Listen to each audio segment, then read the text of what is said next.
Sunday morning. Done 22 miles already. Could be worse. Could be raining. Sorry. Okay, it is raining.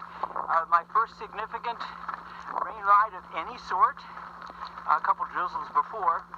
Got an early start. Had a good hour and a half without any rain. That's why I started early. But it's just a light, medium rain at best.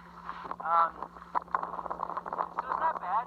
Flat road. I have slight tailwind, so I'm just cruising right along, so it's not bad. Of course, again, it's cold, but I'm to the point where I'm expecting the entire ride to be cold.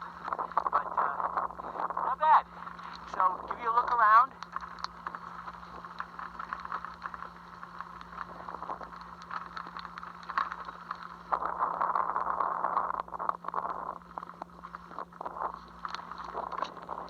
That's the view of Kansas. We're in a natural wildlife preserve.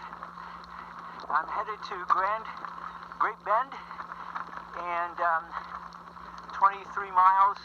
I think it's like 45 or something to get there, so about halfway there. And then we'll see what we do next in the rain.